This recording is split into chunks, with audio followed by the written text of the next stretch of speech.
નમસ્કાર ખેડૂત મિત્રો, આજે આપણે મલબારી લીમડાની ખેતી વિશે વિગતવાર વાત કરીશું. મલબારી લીમડો એ એક ઝડપી વૃદ્ધિ કરતું અને ખેડૂતને નફો આપતું વૃક્ષ છે. મલબારી લીમડાને મલબાર નીમ, હિલ નીમ વગેરે નામોથી પણ ઓળખી શકાય છે.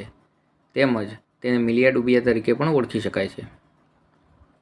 ગુજરાતમાં ખાસ કરીને તેનો પ્લાયવુડ બનાવવા માટે, ફર્નિચર બનાવવા માટે, બાયોમાસ તરીકે તેમજ પલ્પ વગેરે વિવિધ ઉપયોગથી પ્રચલિત હોવાથી તેની ખેતીની સાથે તેનો વેપાર પણ ફાયદાકારક નીવડે છે. આ લીમડાની ખેતી કરવી હોય તો આ લીમડાની ખેતી કરવા માટે તાપમાન 18થી 40 સેલ્સિયસ યોગ્ય છે. તેમજ વરસાદ 600થી 1500 mm જેટલો પૂરતો છે. જમીન સારા નિતારવાળી હોય એ આ લીમડાના વિકાસ માટે તેમજ વિવિધ રોગોને સામે રક્ષણ માટે જરૂરી છે. સામાન્ય રીતે રોપા નર્સરીમાંથી જ મેળવવા હિતાવહ છે. જેની ઊંચાઈ 2 થી 4 ફૂટ હોય, સારા થડ ધરાવતા હોય એવા રોપા પસંદ કરવા જોઈએ. મલબારી લીમડાનો વાવેતરનો સમય ચોમાસાની ઋતુમાં સારો માફક આવે છે. જૂનથી ઓગસ્ટ મહિના સુધીમાં વાવેતર કરવાથી તેનો વિકાસ સારો થાય છે. તેમજ રોપા નાશ થવાનો ભય રહેતો નથી. રોપાનું વાવેતર કેટલા અંતરે કરવું એના વિશે વિગતવાર વાત કરીએ તો સારા લાકડાના ઉત્પાદન માટે 10 બાય 10 ફૂટના અંતરે વાવેતર કરવું જોઈએ. તેમજ પ્લાયવુડ અને ખાડા અને તૈયારી કરવા માટે વાવેતર માટે ખાડા તૈયાર કરવા માટે 1.5 થી 1.5 બાય 1.5 ફૂટનો ખાડો સારો રહે છે. તેમાં પાયામાં સારું છાણિયું ખાતર તેમજ વિવિધ અન્ય ખાતરો આપી શકાય છે. સિંચાઈમાં ઉનાળામાં 5 દિવસે, શિયાળાના દિવસોમાં 10 થી 15 દિવસે સિંચાઈ કરવી તેના વિકાસ માટે ખૂબ જરૂરી છે. બીજા વર્ષે 15-20 દિવસે સિંચાઈ કરવી જરૂરી છે. શરૂઆતમાં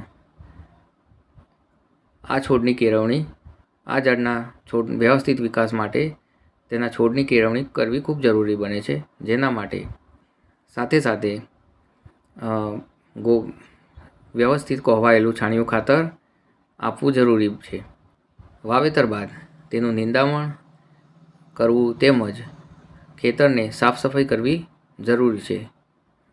પ્રથમ 2 વર્ષ સુધી જમીનને આ છોડની આજુબાજુ નિંદામણ મુક્ત રાખવું જરૂરી બને છે. તેમજ તેની સાઈડમાં રહેલી વધારાની ડાળીઓ દૂર કરવાથી છોડ સીધો વિકાસ પામે છે અને ઝડપથી ઊંચાઈ મેળવી શકે છે.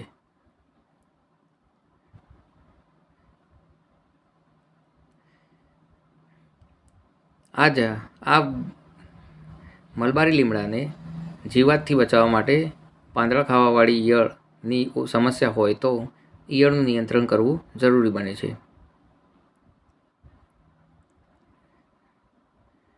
મલબારી લીમડાનો કાપણી સમય જો પ્લાયવુડ માટે ઉપયોગ કરવાનો હોય તો 6 થી 7 વર્ષે કાપણી થાય અને લાકડાનો ઉપયોગ કરવાનો હોય તો થોડી સાઇઝ વધારે માટે 8 થી 10 વર્ષે કાપણી કરી શકાય છે.